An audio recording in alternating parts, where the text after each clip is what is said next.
जय हिंद दोस्तों, रामानुजम कोचिंग में आपका स्वागत है। गणित की कक्षा में आज हम बात करने वाले हैं आवर्तीय दशमलव, जो कि परीक्षा में एक प्रश्न जरूर पूछे जाते हैं। तो चलिए हम बात करते हैं आवर्ती दशमलव है क्या। दोस्तों, आवर्ती का मतलब होता है बार बार संख्या की पुनरावृत्ति होना। भिन्न हम लेते हैं, ठीक है, 1/2।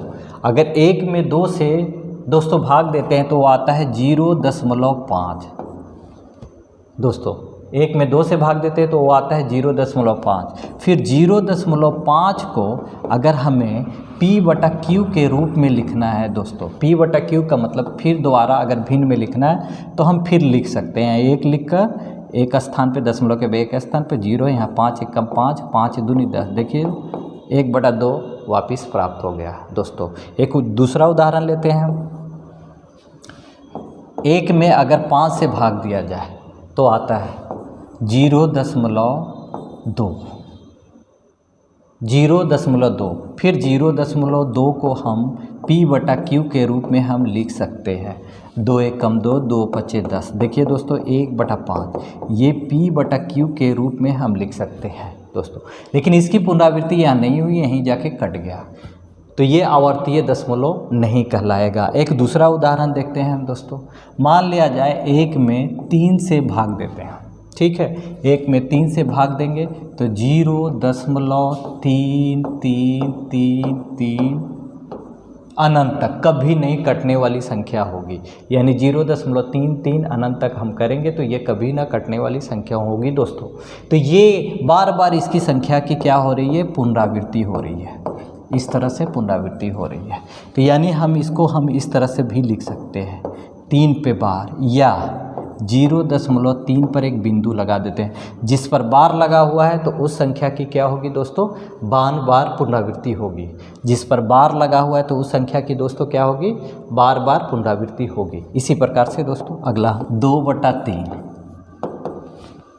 अब 2 में 3 से हम भाग देते हैं, 3 से हम भाग देंगे तो 0.6 लगातार ऐसे आते रहेंगे, अनंत तक आएंगे। यानी देखिए 6 की बार पुनरावृत्ति हो रही है। अब इसको हम इस तरह से भी लिख सकते हैं, पर बार या 0.6 पर यहाँ बिंदु। तो दोस्तों देखिए 6 की बार पुनरावृत्ति हो रही है, तो इसलिए ये क्या है, आवर्तीय दशमलव है। लेकिन 1/2 आवर्ती नहीं है, 1/5 आवर्ती नहीं है, ठीक है। ये चूँकि इसके 1 में जब 5 से हम भाग देते हैं तो ये कट जाता है दोस्तों, तो इसलिए ये आवर्ती। लेकिन 2/3, 1/3 ये सब ऐसी संख्याएं हैं जो क्या है, आवर्ती है। इनकी संख्याओं की क्या होती है, पुनरावृत्ति होती है। तो हम इन्हीं संख्याओं की दोस्तों हम बात करेंगे। आवर्तीय दशमलव 2 प्रकार की होती है। पहला, दशमलव के बाद यदि सभी संख्याओं की पुनरावृत्ति होती है, जैसे कि इस केसेस में 0.2222 की पुनरावृत्ति है। इस केसेस में भी 0.1212 इस तरह से पुनरावृत्ति है। तो इसको हम कहते हैं शुद्ध आवर्तीय दशमलव। यानी दशमलव के बाद देखिए सभी संख्याओं की पुनरावृत्ति होगी, 3 4 3 4 3 4 अनंत तक। तो ये भी आवर्तीय दशमलव है। इसमें भी आप 0.565656 अनंत तक सभी संख्याओं की पुनरावृत्ति, इसको हम कहते हैं शुद्ध आवर्तीय दशमलव दोस्तों। लेकिन इसमें देखिए आप सिर्फ 4 की पुनरावृत्ति हो रही है, 3 की नहीं हो रही है, 6 की पुनरावृत्ति हो रही है, 5 की नहीं हो रही है, यहाँ 2 की पुनरावृत्ति हो रही है, 3 की नहीं हो रही है, यहाँ 0.3 की हो रही है, लेकिन 0 की नहीं हो रही है। तो 2 प्रकार के आवर्तीय दशमलव होते हैं। इसको पहले वाले को शुद्ध कहते हैं, दूसरे वाले को मिश्रित आवर्तीय दशमलव कहते हैं। दोस्तों परीक्षा में क्या पूछता है, एक प्रश्न हमेशा पूछता रहा है। पूछता क्या है कि इसको भिन्न में कैसे बदलें, इसको P/Q के रूप में कैसे लिखें। 0.6 है तो हम इसको लिख सकते हैं, देखिए भिन्न में हम लिख सकते हैं 6/10 हम काट सकते हैं, 2 तिया 6, 2 पचे 10। इसी प्रकार से अगला एग्जाम्पल देते हैं। मान लिया 0.2 है तो इसको हम भिन्न में लिख सकते हैं 2/10, 2 एकम 2, 2 पचे 10, 1/5। देखिए 0.2 का भिन्न रूप होगा 1/5 दोस्तों। तो इसी प्रकार से हम इसको बदल सकते हैं।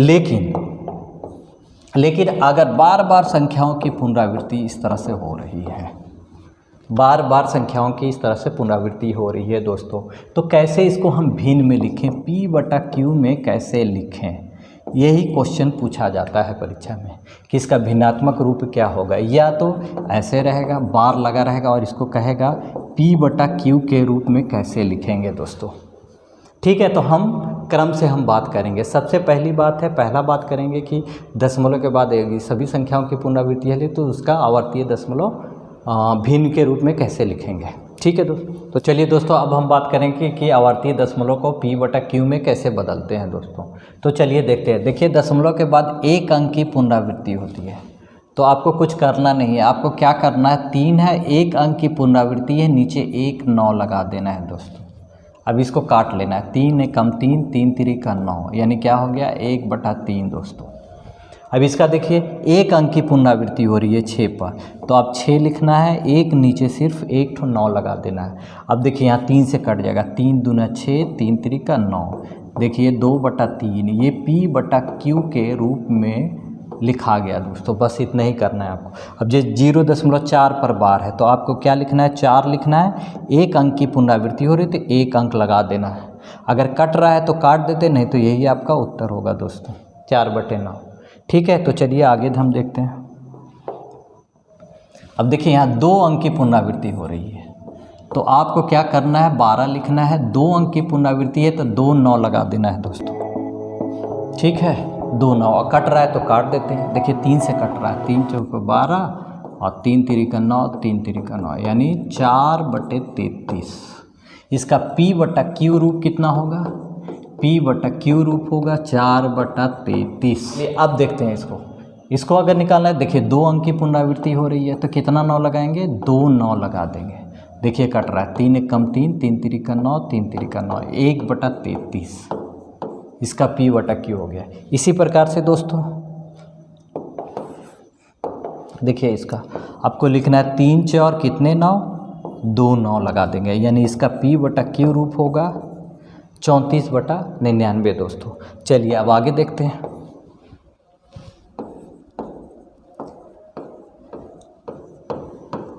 अगर इस तरह का क्वेश्चन रहेगा तो आप 0.6 पर बार लगा देंगे और फिर क्या करेंगे, देखिए एक अंक की पुनरावृत्ति हो रही तो 6 लिख देंगे और एक अंक की पुनरावृत्ति 1 9 लगा देंगे, फिर काट देंगे, 6 3 3 का 9, यानी इसका P बटा Q रूप क्या हो गया दोस्तों, 2/3। देखिए आसानी से इस तरह से आप निकाल सकते हैं, यानी जितने अंकों की पुनरावृत्ति होगी उतना ही 9 नीचे लगा देते हैं। 2 अंक की होगी तो 2 9 लगा देंगे, 3 अंकों की होगी तो 3 9 लगा देंगे दोस्तों। चलिए देखते हैं आगे।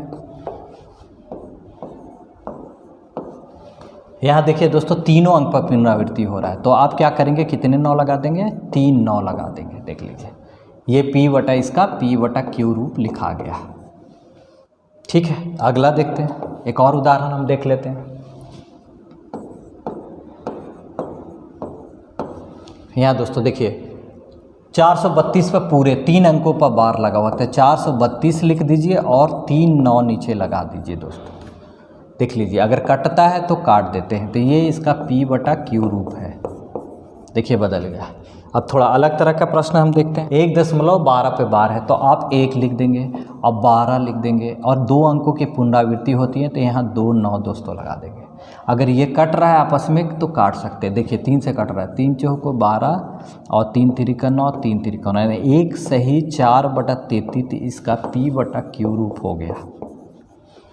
चलिए दोस्तों अब अगला देखते हैं। 2.6 पर बार लगा हुआ है, इसका P बटा Q 2 सही, यहाँ 6 बटे कितना लिख देंगे 9 देंगे। अब देखिए आपस में कट रहा है तो काट देते, 3 दूना 6 और 3 3 का 9, यानी 2 सही 2/3 इसका उत्तर हो गया। इसको और आगे भी लिख सकते हैं, 3 दूना 6, 2 8, 8/3 दोस्तों। चलिए देखिए इसी प्रकार से आप किसी भी आवर्तीय दशमलव को भिन्न में बदल सकते हैं।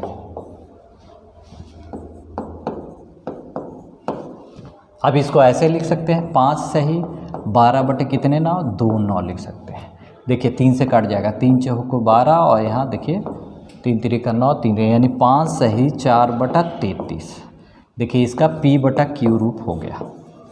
दोस्तों देखिए आसानी से इसी प्रकार से आप निकाल सकते हैं। देखते हैं इस तरह के प्रश्न क्या होगा। तो सबसे पहले इसका हम भिन्न में इसको बदल देते हैं। 2 सही 12/99 लिख देते हैं यहाँ। 3 सही 13/99 लिख देते हैं। अब देखिए दोस्तों इसको आप जोड़ देना है। 3 3 2 5 यहाँ लिख देना है। ये देखिए 99 यहाँ लिख दीजिए, ठीक है। अब 13 12 12 दूना 24 1 25/99 5 सही 25/99 इसका उत्तर हो गया।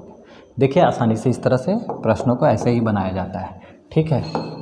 अगला उदाहरण हम देखते हैं दोस्तों इस प्रकार के प्रश्नों का कैसे हल करते हैं। तो इसको पहले भिन्न में बदलते हैं। 1 सही 0.3/99। देखिए 2 9 2 पे 12 है तो नीचे 2 9 लगा दिए। इसी तरह से 2 सही 12/29 है। चूँकि 2 अंकों पर 12 है तो इसलिए 2 अंक लगा देते हैं। अब देखिए यहाँ 2 1 3 आपस में हम जोड़ देंगे, फिर नीचे 99 लिख देंगे। ये सही में रहेगा 99 यहाँ 12 और 3 जोड़ देंगे, 12 3 15 हो गया। अब ये देखिए कट जाता है आपस में। 3 5 15 और 3 3 का 9, यानी 3 सही 5/33 इसका उत्तर हो गया दोस्तों। चलिए एक और उदाहरण हम देख लेते हैं।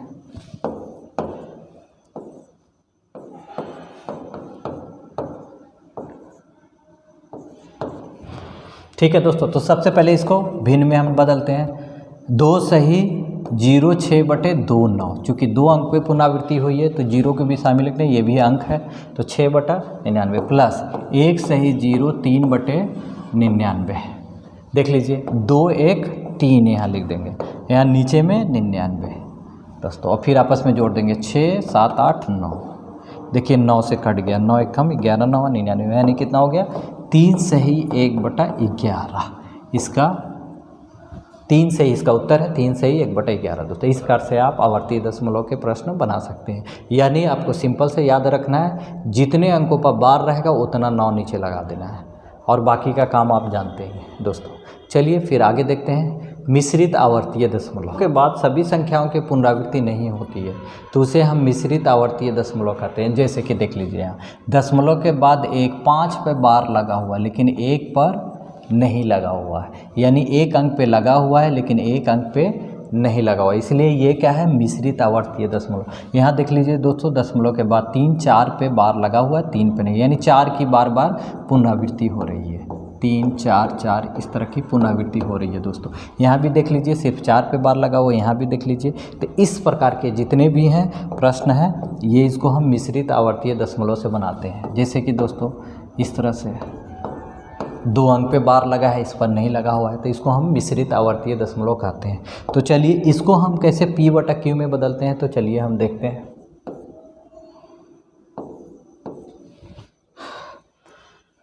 चलिए दोस्तों तो हम देखते हैं कैसे इसको P/Q के रूप में हम बदलते हैं। ठीक है दोस्तों, तो ध्यान से आप देखेंगे। सबसे पहली बात है 1 अंक की पुनरावृत्ति नहीं हो रही है और 1 अंक की हो रही है, ये ध्यान में रखना है दोस्तों। क्या ध्यान में रखना है? 1 अंक की पुनरावृत्ति हो रही है, 1 अंक की नहीं हो रही है। तो सबसे पहली बात है आप पूरी की पूरी संख्या लिख लेंगे। सबसे पहली बात है पूरी संख्या लिख लेंगे। जिसकी पुनरावृत्ति नहीं हो रही, किसकी नहीं हो रही है? 1 की नहीं हो रही है, तो इसमें से घटा देंगे दोस्तों। देख लीजिए सबसे पहले पूरी संख्या लिख लेंगे और जिसकी पुनरावृत्ति नहीं हो रही उसको घटा लेंगे। अब ध्यान देंगे 1 अंक की पुनरावृत्ति हो रही है तो 1 9 लगा देंगे, और 1 की पुनरावृत्ति नहीं हो रही है तो उतना 0 लगा देंगे। यानी 1 की पुनरावृत्ति हो रही है तो 1 9, 1 की पुनरावृत्ति नहीं हो रही है उतना 0। अब इसको घटा देते हैं, 12 में से 1 जाएगा तो 11 बचेगा, 11/90। देखिए ये इसका P/Q रूप है दोस्तों। देखिए ये सबसे आसान तरीका है, सबसे ईजी और सबसे बहुत ही आसान तरीका। इससे आसान तरीका आप दोस्तों नहीं मिलेगा आपको। ठीक है, अगर इसका एक्सप्लेन मेथड द्वारा बनाएंगे तो बहुत ही लंबा जाएगा। तो चलिए अगला उदाहरण हम देखते हैं। देखिए दोस्तों तो सबसे पहली बात है 0.5 लिख देंगे हम।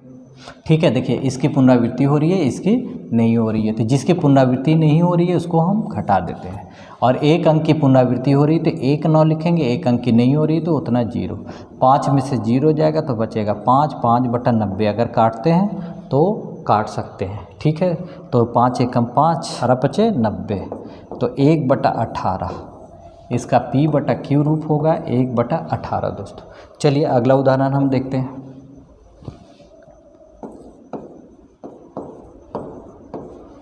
यहाँ देखिए, सबसे पहली बात पूरी संख्या हम लिख लेंगे। पुनरावृत्ति किसकी नहीं हो रही है? 1 की नहीं हो रही है, तो 1 यहाँ इसमें से घटा देते हैं। अब देखिए 2 अंक की जो है पुनरावृत्ति हो रही है, 1 अंक की नहीं हो रही है। 2 अंक की अगर हो रही है तो 2 9 लिख देंगे, और 1 अंक की नहीं हो रही है उतना 0 लगा देंगे यार। और फिर उसके बाद 123 में से 1 घटा दीजिए, कितना हो गया? 122/990। अगला उदाहरण हम देखते हैं।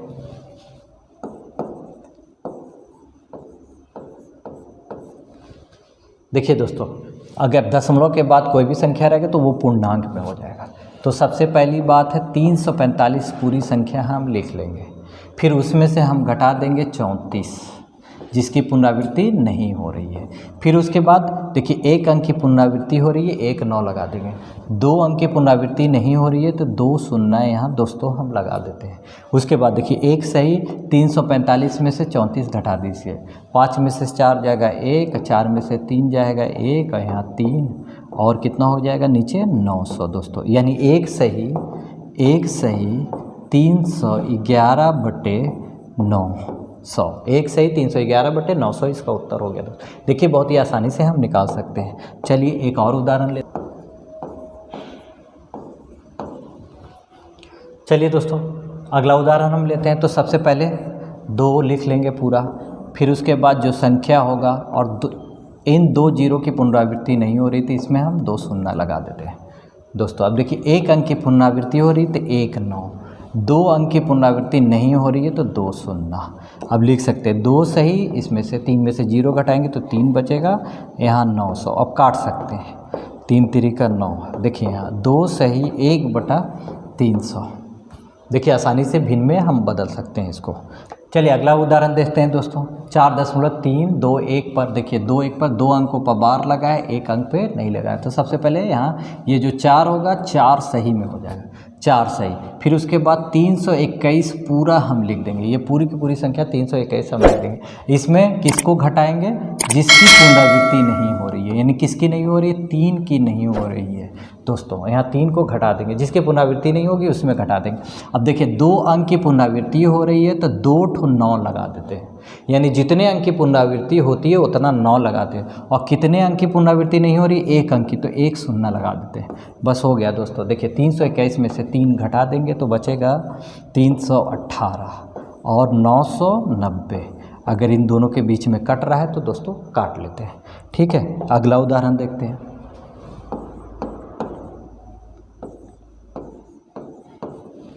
देखिए अगला उदाहरण है दोस्तों 5.046 पे बार। तो हम सब पूरा लिखेंगे, 5 सही, उसके बाद पूरी संख्या हम लिख लेंगे। अब किसकी पुनरावृत्ति नहीं हो रही है? देखिए 0 और 4 की पुनरावृत्ति नहीं हो रही है, तो 0 4 उसमें घटा देते हैं।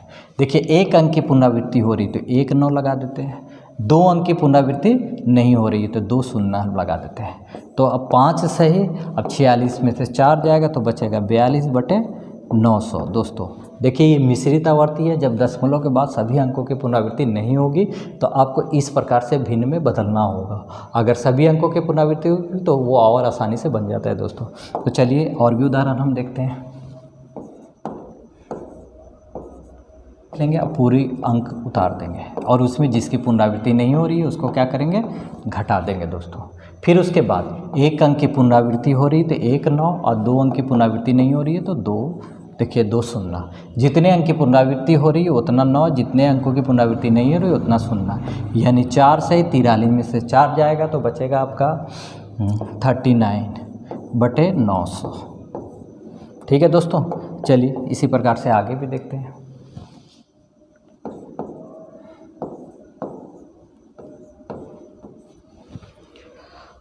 चलिए दोस्तों देखते हैं। तो इसको लिखेंगे 1 सही, पूरी संख्या पहले उतार देंगे। फिर उसके बाद देखिए जिसकी पुनरावृत्ति नहीं हो रही है उसको इसमें हम घटा देते हैं।